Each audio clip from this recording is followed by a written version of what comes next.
Pula stood quietly at the edge of the living room, still in her apron, hands damp from washing rice. Her ears burned as she overheard her mother-in-law whisper to a guest, "She's sweet, but not wife material. Wait until you meet Naledi.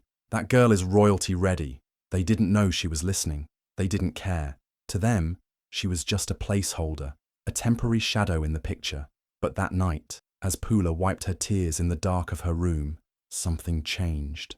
She decided she would never again beg to be chosen. One day, she would walk past them in a crown they couldn't afford to imagine. Pula had entered the family house with the purest intentions. She loved Kago deeply and wanted to be the kind of daughter-in-law who made her new family proud. Every morning, she woke up early, helped around the house, cooked meals just the way they liked, and always greeted her mother-in-law with a smile, even when she was tired. At first, her efforts were met with kindness. Her mother-in-law would say things like, "You're such a sweet girl," or "Kago is lucky." Those words gave Pula hope. Hope that she was being accepted. Hope that she would finally belong. But something changed. Little things began to feel different. The warm smiles became cold stares. The praises stopped, and in their place came quiet sighs and long silences after dinner. Whenever Pula did something thoughtful, like preparing her mother-in-law's favorite soup or folding the laundry neatly, she would only get a nod or a quick At first, she thought maybe she was imagining it. Maybe it was stress. Maybe she just needed to try harder. Then the comparisons began. "She doesn't wear makeup," she overheard one day. "Her accent isn't refined." Another time she heard her say, "She's kind, but she lacks presence."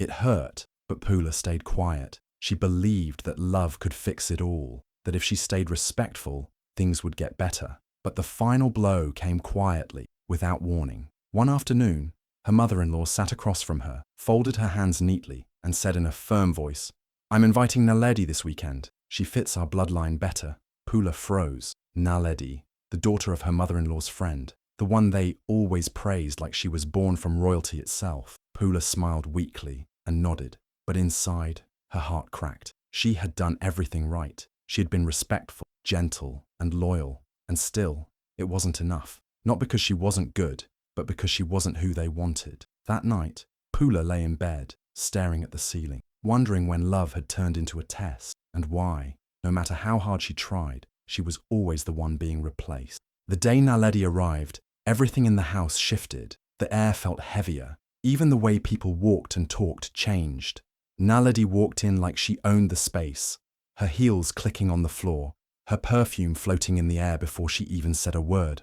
Her hair was styled to perfection, her skin glowing, and her clothes looked expensive, like something straight from a fashion magazine. She had the kind of presence that made people stop and stare. Pula stood near the kitchen doorway, quietly watching. She didn't say anything, but her heart beat faster. She knew exactly why Naledi was here. Naledi smiled at Pula, not a warm smile, but the kind that said, "I see you, but you don't matter." It wasn't just a visit, it was a silent war, and they both knew it. Two women, one man, and a family already choosing sides.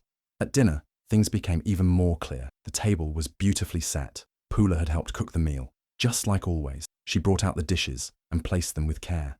But when it was time to sit, her mother-in-law pulled out the chair right next to Kago, not for Pula, but for Naledi. "Sit here, dear," she said sweetly to Naledi, patting the chair beside her son. Kago didn't protest. He didn't look surprised. He didn't even glance at Pula as she stood awkwardly at the side, waiting for someone to notice. No one did. Finally, Pula walked quietly to the end of the table and sat by herself. She was close to the food, but far from the people, far from the man who was supposed to be her partner, far from the family she had tried so hard to please. Naledi laughed loudly at every joke. She asked questions about Kago's work and gave opinions like she already belonged. Kago smiled back, nodding, responding like it was all normal, like he wasn't sitting beside one woman and ignoring the other. Pula sat in silence, pushing food around her plate, her eyes stinging, but refusing to let the tears fall in front of them. That night, when dinner was over and everyone had gone to their rooms, Pula stood alone in the kitchen, washing the same dishes she had cooked with earlier. She looked down at her hands, soaked in soap and water, and wondered when love had become something she had to fight for, and if it was still worth it, when she was the only one still trying. Pula sat on the edge of the bed that night, her hands resting in her lap, waiting for Keigo to say something, anything.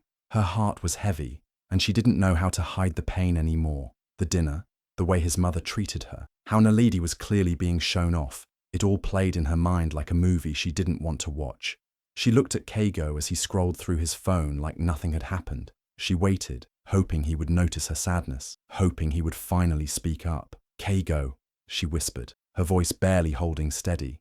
"Did you see what your mother did at dinner?" He glanced at her, then looked back at his phone. "She's just being herself, babe. Don't let it bother you." Pula blinked. "Don't let it bother me. She sat Naledi beside you like I wasn't even there." He sighed, sounding tired. "Just ignore her, love. My mom will come around eventually." That was it. That was all he had to say. Not a word of support. Not a single defense. No anger at how his mother humiliated her. No frustration at how Naledi was being pushed between them. Just those empty words. Ignore her. Pula felt like the floor under her heart gave way. She had been loyal. She had stayed quiet, respectful, and gentle. She had never raised her voice, never disrespected anyone, never made drama, even when things got hard. She had always believed that love was worth fighting for, that if she stayed patient, Keigo would stand up for her, that he would see how much she was hurting and say, "Enough. This is the woman I chose. Treat her with respect." But that never came. Every time she looked at him, hoping for protection, she was met with silence. The silence that said, "Don't make noise. Just accept it. Blend in. Be quiet." But Pula was tired of being quiet, tired of swallowing her pain while everyone else walked all over her. She wasn't asking for a war. She just wanted to matter. Keigo didn't get it. He wasn't mean, but he was weak where it mattered most. He chose peace over justice. He chose silence over standing up. And in doing so, he let them slowly replace her with a woman who didn't share his heart, but shared their standards. His silence hurt more than any insult, because it told her she was alone in a relationship meant for two. Pula lay down that night with tears in her eyes, realizing something very clear. They weren't waiting for his mother to come around. They were waiting for her to step aside. Pula was in the kitchen when her phone buzzed. She wiped her hands on a towel and picked it up, thinking it was a normal message. But what she saw made her heart stop. It was a new message from the family group chat, the same group where they had once celebrated her birthday, where they had shared pictures of her cooking, where everyone once called her our wife. The message was short, formal, and cold. "The engagement dinner will be private. Kindly understand." That was all. No explanation, no name mentioned, no details. But she understood. Deep inside, she already knew what it meant. She wasn't being asked to help cook for it. She wasn't being asked to join them. She was being pushed out, completely and quietly. She tried to call Cargo. He didn't answer. She sent him a message. He read it, but didn't reply. Later that evening, when she opened social media, her worst fears became real. There, right in front of her, were photos from the engagement dinner. The living room had been decorated with gold and white balloons. There was music, laughter, and smiling faces. And in the center of it all, Naledi, wearing a bright dress, holding Keigo's hand, her fingers showing off a familiar ring, Pula's ring. The same ring he had once slipped on her hand when he promised to love her. The same ring she had worn every night until the silence between them grew too loud. Now, it was on someone else's finger. And he didn't look sad. He didn't look confused. He looked happy. He looked done. Pula's phone slipped from her hand and landed softly on the couch. Her breath caught in her chest. She felt like she couldn't move, couldn't cry, couldn't even scream. Her mind was frozen in that moment, staring at the photo of the man she once thought would fight for her, now standing beside the woman they had picked to replace her. She didn't call anyone. She didn't reply to the message. She just sat there in silence, watching the life she had imagined crumble in front of her, picture by picture. The message had said, "Kindly understand," and Pula did. She understood that no matter how much she gave, how loyal she was, or how much love she poured into them, they never truly saw her as one of them. She wasn't uninvited from just a dinner. She was erased from a future that she thought was already hers. Pula didn't cry in front of anyone. She didn't scream or ask questions. She didn't call Keigo to beg or argue. That part of her was gone now. Something inside her had broken, but not in a way that made her weak. It made her silent, cold, focused. She walked into her room, opened her suitcase, and began packing. Her hands moved slowly, but steadily, folding clothes she had once dreamed of wearing as a bride in that house. She placed each item neatly inside, not because she had hope, but because she still had dignity. She didn't make a sound. No one in the house even knew what she was doing. They were too busy celebrating their new bride, too blind to notice the woman they had tossed aside was slipping away like a ghost. Before she left, she tore a piece of paper from her notebook and wrote a short message. "Thank you for the memories. I wish you well. Pula." She placed it gently on the dresser, next to the flower vase she once bought for Keigo's mother. Then she walked out of that house the same way she entered it, quietly, with grace. But this time, she wasn't carrying love. She was carrying loss. What they didn't know was that someone had been watching all along, not from behind curtains, but from a distance life had created. Tumalo, her childhood friend, the one who once used to bring her mangoes after school, the one who had moved away to another country, whose life had changed so much that even she hadn't kept up. But he had kept up with her, through mutual friends, photos, and silent check-ins. Tumelo had seen Pula's journey. He had watched her glow in love, and then slowly dim. He had seen the engagement pictures, and the silence that followed. He saw the shift, the sorrow, the betrayal. And when she disappeared from social media and everyone else moved on, Tumelo didn't. He had just returned home after years abroad. But this time, he wasn't just a boy from the neighborhood. He was a crowned prince, newly appointed, hidden from the world until the time was right. That time was now. When Pula walked out of that house, she thought she was alone. She thought she had lost everything. But the world had other plans. Her story wasn't ending. It was only taking a turn. And in the distance, a man who remembered the sound of her laughter was ready to bring that sound back, not because she needed saving, but because he knew she was still a queen, even if others couldn't see it. When Tumelo opened his door to Pula, he didn't ask her what happened. He didn't need to. He had seen the pain in her eyes, the quiet sadness in her posture. He simply welcomed her in with a warm meal and a place to rest. There were no questions, no expectations, just comfort, safety, peace. He gave her a room in his quiet home on the edge of the hills, far from the noise, far from the gossip, far from the people who had crushed her spirit. Pula didn't have much, only a small bag and a heart full of broken pieces. But Tumelo didn't treat her like someone who was lost. He treated her like someone who still mattered. Days turned into weeks, and slowly, the silence inside Pula started to soften. At first, she would just sit on the porch, watching the sky. Then one day, she picked up a book. A week later, she enrolled in an online course. Something small, but it made her feel alive again, like she could dream again. Tumelo noticed, but he never said too much. He just kept showing up, cooking breakfast, leaving sticky notes with funny quotes on the fridge, playing soft music in the background when she studied. And every evening, he'd ask her how her day was and actually listen, not with fake interest, but with quiet care. One night, it rained, and Pula stood outside in the soft drizzle, barefoot, arms stretched wide. She laughed, a real laugh, the kind that came from her belly, not just her lips. Tumelo watched from the doorway, smiling. It had been so long since he heard that sound. Later, she danced in the living room to an old song they both loved as children.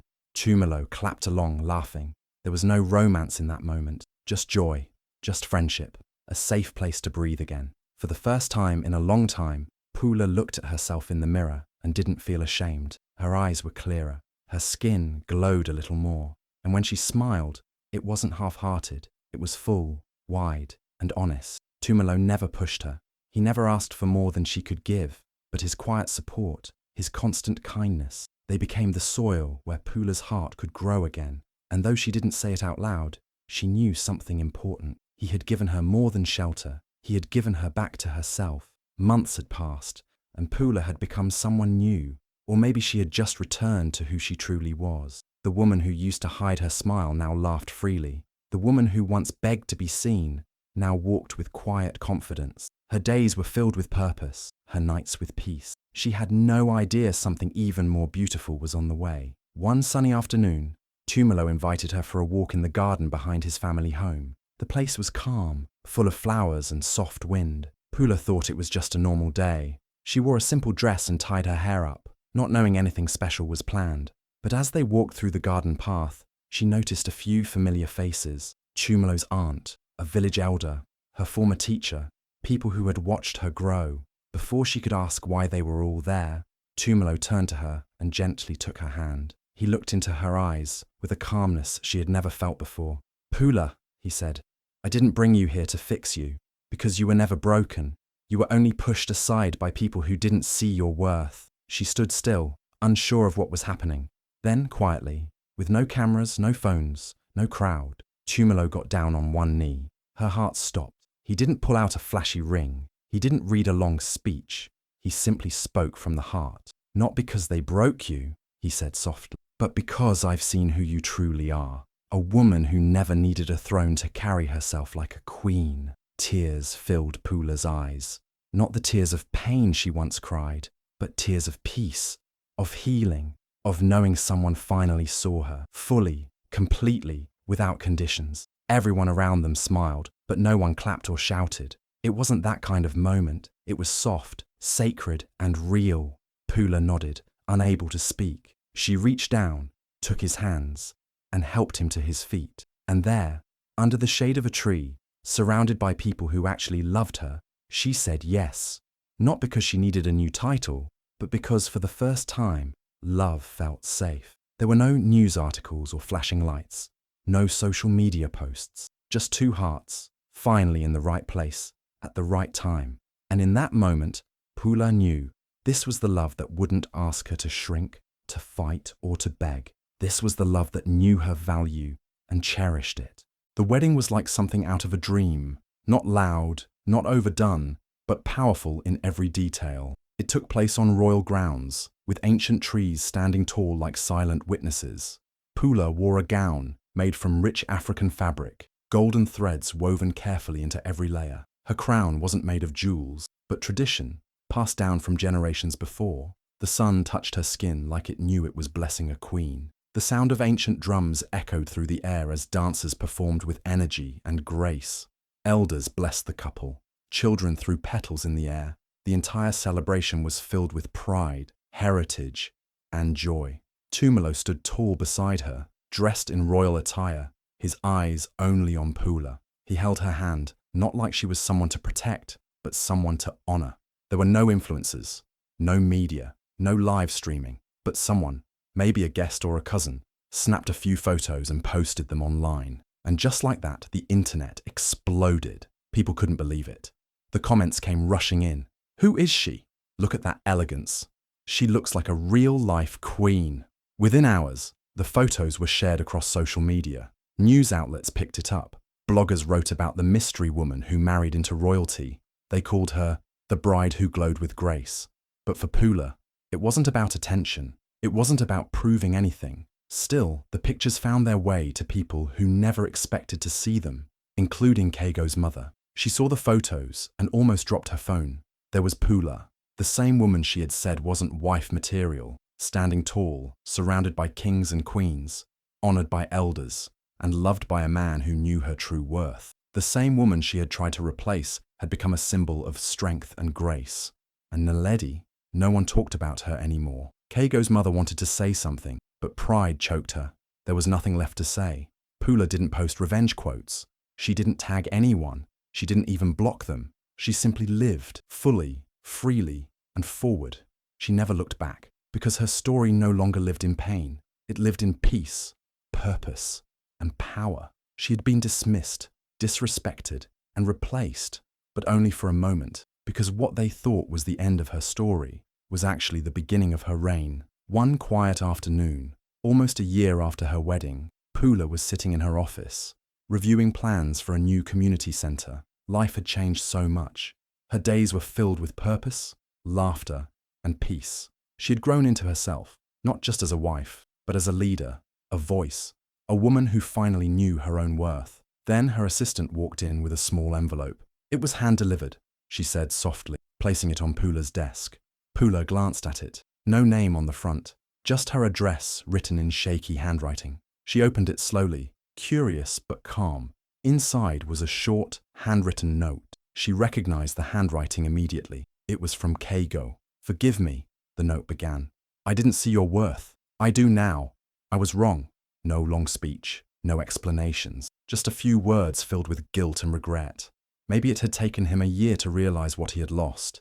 Maybe the wedding photos had finally opened his eyes, or maybe he had watched her success from afar and couldn't stay silent any longer. But whatever the reason was, It didn't matter anymore. Pula stared at the letter for a moment, her face calm. There were no tears, no racing heartbeat, no anger, just a deep understanding. He was too late. Not just late in time, but late in love. He had his chance. He stood by while she was pushed aside, ignored her pain, and chose silence when she needed support the most. And now, after everything, he wanted forgiveness wrapped in a few soft words. Pula picked up her phone and took a picture of the letter. Then she sent it to her assistant with a short message. No reply needed. That was all. She didn't keep the letter. She didn't show it to Tumalo. She didn't tell her friends. She simply moved on with her day, like it was just another envelope, because it was. There was nothing left to go back to, nothing to reopen. Keigo had written for closure, but Pula didn't need it. She had already closed that chapter, not with revenge, but with growth, not with noise, but with peace. She smiled to herself, folded her planner, and stood up to head to a meeting. Some people come into your life to love you, others come to teach you, and some come to remind you never to settle for anything less than the respect you deserve. Pula could have turned her pain into a public story. She had every reason to. The betrayal, the humiliation, the replacement. It would have gone viral in minutes. But she didn't. She never posted about it, never threw shade, never spoke their names. Instead, she posted something else. An announcement for a scholarship program in her village, for young girls who had dreams, but no support. Girls who were told they weren't good enough. Girls who reminded her of herself. She named the scholarship the Grace Fund. She didn't stop there. She used her voice, her resources, and her new position to build something that mattered. A women's centre in the very village where she once cried alone. A place for learning, healing, and rebuilding. It had classrooms, workshops, and safe spaces for women to share their stories without shame. People began to notice, not because she was loud, but because her work spoke for itself. News outlets reached out. Magazines called. One day, a popular journalist requested an interview. Pula agreed, but on one condition: no gossip, no dragging the past. Just the truth. In the interview, the reporter gently asked, "Do you have anything to say to those who tried to replace you?" Pula paused. She looked down for a second, then smiled softly. "They replaced me to protect their pride. But royalty isn't about gold. It's about grace." That was all she said, and it was enough. The quote spread like wildfire, not because it was sharp, but because it was true. People began calling her Queen Grace, not just for what she wore, but for how she carried herself. Pula never clapped back. She lifted others up instead. She didn't build a life to prove anyone wrong. She built it to prove herself right, that she was never lacking, never unworthy, never disposable. She had once been a girl who cried alone in a dark room, whispering prayers that felt too small to be heard. Now she was a woman whose name opened doors for others. She didn't marry royalty to wear a crown. She became royalty by living with purpose, walking in truth, and treating herself like the treasure she always was. Don't chase the seat at a table that doubts you. Build a palace where you are the throne. Please like, share, and subscribe for more stories.